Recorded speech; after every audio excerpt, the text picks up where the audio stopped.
안녕하십니까. 암은 일단 확진되면 웬만한 가정에서는 가산을 탕진하게 되죠. 물론 환자의 고통은 말할 필요도 없겠습니다. 자, 암은 본질과는 별개로 결국 사망할 가능성이 매우 높습니다. 암을 조기에 발견하면 치료받은 효과와는 별개로 생존율이 높다는 이유 때문에 조기에 검진하려고 합니다. 그렇지만 막상 검진을 받기 위해서 병원에 가는 것 또한 몹시 불편하죠. 또 두렵기도 합니다. 그렇다고 병원 안 가는 것도 역시 불안하기는 마찬가지입니다. 이러다가 혹시 내 몸에 암이 자라고 있는 것은 아닌지 하는 불안감이 있죠. 대다수 사람들은 특정 부위에 통증이 있거나 체력이 약화하는 등의 증상이 나타나면 혹시 내 몸에 암이 발병하는 것은 아닌지 의심을 합니다. 의심은 되지만 불확실한 상태에서 병원에 잘 가려고 하지 않습니다. 그래서 이런저런 이유로 차일피일 미루는 경우가 많습니다. 그러다가 실제 병세가 중한 상태가 되어서 암 확진을 받는 경우도 있습니다. 암은 CT나 조직검사 등을 통해 발견할 수가 있습니다. 문제는 검진을 받는 과정에서 방사선에 피폭됩니다. 그래서 암의 원인이 되는 것입니다. 그래서 암을 검진받다가 암이 발생하기도 합니다. 조직검사는 혈류가 절단되어서 암 발병을 촉진합니다. 그래서 많은 경우 조직검사 받기 전에는 문제가 없었다가 조직검사 이후에 암이 커지는 경우가 상당히 많습니다. 자, 암을 검사하는 것은 필요악이죠. 병원 진단도 불편하거나 두렵고 동시에 부작용이 있는 만큼 가능하다면 스스로 진단할 수 있다면 얼마나 좋겠습니까? 그러나 자신의 몸에 암이 자라고 있는지의 여부를 정확히 알 수 있는 방법은 없습니다. 하긴 병원 검사를 받아도 정확하지도 않습니다. 진단하는 의사마다 또 다르게 진단을 하기도 하죠. 정확하지는 않지만 자신의 몸에 암이 발병할 가능성이 있는지의 여부를 스스로 진단할 수 있는 방법이 있습니다. 그것은 암이 무엇 때문에 발병하는지를 알면 누구나 진단할 수가 있습니다. 암의 유일한 원인은 만성적인 산소 결핍입니다. 자신의 몸에 산소가 부족해졌는지의 여부를 안다면 암이 발병하기 전에 미리 대책을 세울 수가 있습니다. 암은 산소 차단이 아닌 결핍일 때에만 발병합니다. 인간은 산소가 차단되면 단 4분 만에 죽습니다.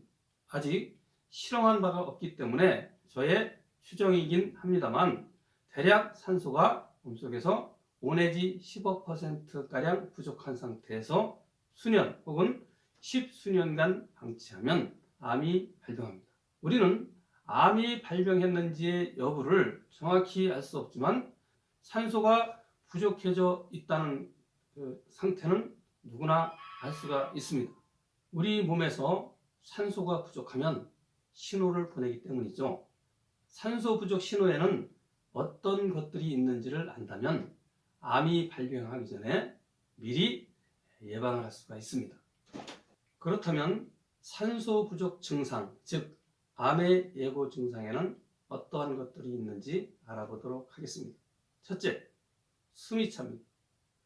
일반적으로 계단을 오르거나 조깅을 하는 것만으로도 숨이 찹니다.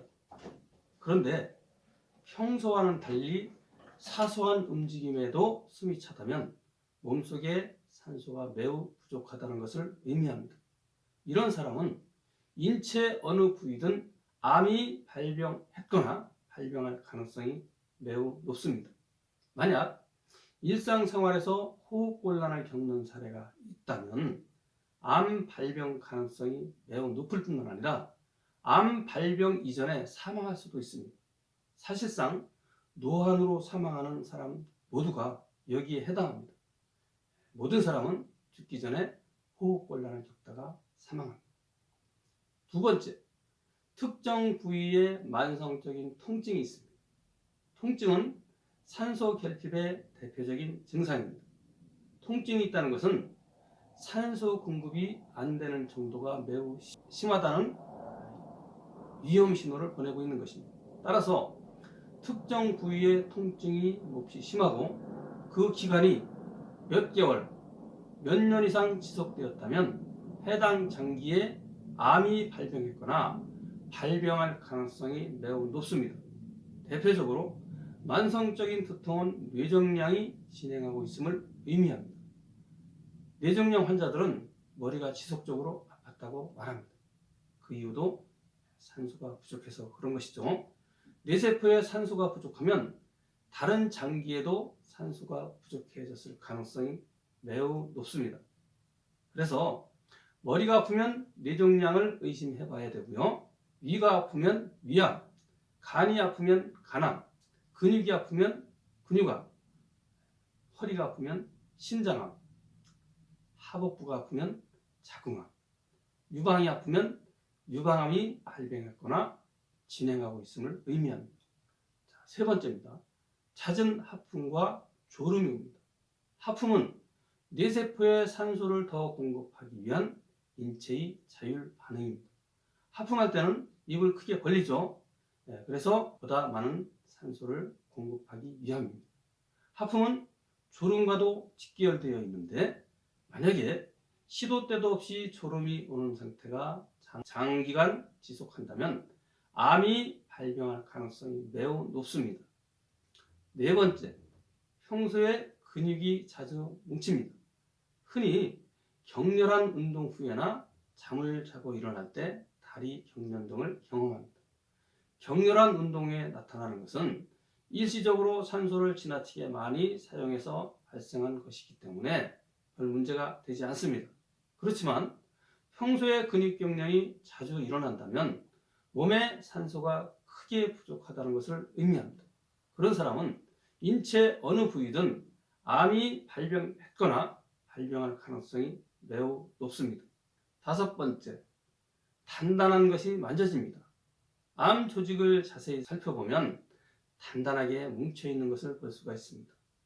조직이 단단해진 경우 혈류의 장애를 받아서 산소가 공급이 안 되고 있는 상태인 것입니다. 따라서 암이 발병할 가능성이 매우 높습니다. 유방 조직이나 겨드랑이를 만져보아서 단단한 것이 만져진다면 유방암이나 림프절 암일 가능성이 매우 높습니다. 여섯 번째, 어지럼증이 옵니다. 어지럼증 역시 뇌세포에 산소가 공급이 안 돼서 나타나는 증상입니다. 혈액이 부족하면 빈혈이라고 해서 어지럼증이 온다고 합니다. 그런데 본질은 적혈구 속에 헤모글로빈이 부족해서 산소를 충분히 운반하지 못하기 때문입니다. 따라서 어지럼증이 지속한다면 암 발병 가능성이 있음을 알고 대책을 세워야 합니다. 일곱 번째, 집중력이 떨어집니다. 뇌는 산소가 충분히 공급되어야 집중력을 발휘할 수가 있는데요. 만약에 장시간 집중할 수 없을 경우에는 몸에서 산소가 부족하다는 것을 알아야 합니다. 자, 무엇인가 집중할 경우에 두통이나 구토, 메스꺼움 등이 있다면 산소 부족으로 인해 암이 발병할 가능성이 매우 높습니다. 여덟 번째, 기억력이 떨어집니다. 기억력이 떨어진다는 것은 뇌의 기능이 저하되었다는 것을 의미합니다. 뇌세포에 만성적으로 충분한 산소가 공급되지 못하면 기억력이 떨어집니다. 따라서 기억력이 크게 떨어졌다면 암이 발병할 가능성이 높습니다. 아홉 번째, 신체 특정 부위, 예를 들면 손, 발, 다리, 허벅지, 복부 혹은 허리 등이 차고 시립니다. 시리거나 차다는 것은 혈액순환이 안 된다는 것을 의미합니다. 혈액순환이 안 되면 당연히 적혈구가 충분히 공급되지 않아서 산소가 부족해집니다. 손발이나 복부, 허벅지가 시리고 저린 사람은 다른 중요한 장기에서도 산소가 부족해져 있을 가능성이 상당히 높습니다. 따라서 암이 발병할 가능성이 매우 큽니다. 열 번째, 만성 피로와 몸이 무겁고 무기력증이 있습니다. 과로하거나 무리한 운동을 하면 피로물질인 젖산이 발생해서 혈중 산소 용적률이 낮아집니다. 그래서 산소 부족 현상이 나타나는데요. 이처럼 일시적으로 피로한 것은 문제가 안 됩니다. 그렇지만 만성적으로 피로 증상이 나타난다면 몸에 산소가 크게 부족하다는 것을 의미합니다. 특히 만성 피로 증후군은 몸 전체에 만성적으로 산소가 부족한 상태입니다. 따라서 인체 어디든 암이 진행할 가능성이 매우 높습니다. 11번째, 지구력이 떨어집니다. 몸에 산소가 부족하면 쉽게 지칩니다. 이유는 산소가 부족하면 장기들이 자기 기능을 다할 수 없기 때문이죠. 만약 자신이 지구력이 떨어진 상태가 지속되어 있다면 산소 부족 상태가 만성화된 것입니다. 따라서 암이 발병할 가능성이 매우 큽니다. 12번째, 출혈이 발생합니다. 자, 외부 충격이 없는데도 잇몸 출혈, 코피 등과 같이 출혈이 있다면 해당 조직에서 괴사가 일어났거나 파괴되었기 때문입니다. 출혈은 산소 공급이 매우 심하게 차단된 경우에 발생합니다. 만약 그러한 부위가 호전막이나 잇몸, 혀, 항문 등 표피에서 일어나는 경우라면 큰 문제가 없겠지만 장기 조직 내부에서 발생한 것이라면 얘기가 전혀 달라집니다.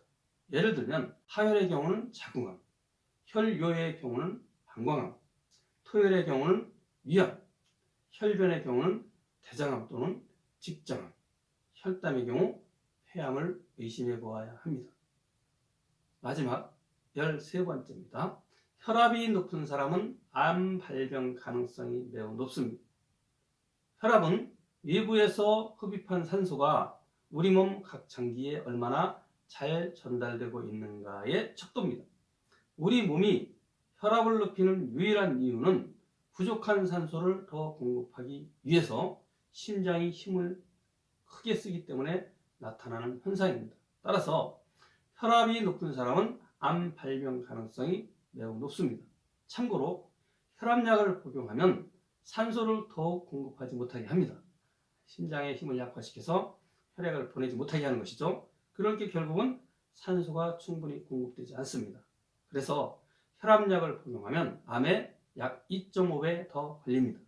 여러분이 제가 이상에서 언급한 13가지 증상 중 다수, 예를 들면 절반 이상에 해당한다면 자신의 몸 어딘가에 암이 발병했을 가능성이 매우 높습니다. 혹 암이 발병하지 않았다고 하더라도 조만간 암이 발병하게 되어 있습니다. 그리고 약 3개 이상의 증상이 있을 경우 암으로 진행할 가능성이 상당히 높습니다. 간혹은 산소가 특정 부위에만 부족한 경우에는 단 하나만 해당되어도 그 부위가 암일 가능성도 있습니다. 자, 우리가 암 확진을 받고 나면 현실적으로는 수술로 장기를 잃게 됩니다. 그에 더해서 항암제나 방사선을 받습니다. 암을 수술해야만 하는 몇 가지 경우가 있습니다. 그런 경우를 제외하면 수술이나 항암제, 방사선 치료는 수명을 크게 단축시킵니다. 특히 항암제나 방사선은 어떠한 유익도 없고 해가 됩니다. 자신의 몸에서 암이 발병하고 있다는 신호를 보내는데도 그것이 암 발병 신호인지를 알지 못하면 암을 점점 키웁니다. 그래서 결국은 암 확진을 받게 되는데, 암 확진을 받게 되면 대부분 극약 처방을 받기 때문에 암 확진을 받기 이전보다 건강이 크게 악화합니다. 자, 암 발병 신호를 미리 알고 암을 예방해서 자신의 건강도 지키고 치료 비용도 아끼고 가족들에게 부담을 주지 않는 행복한 가정 되시기를 바랍니다. 감사합니다.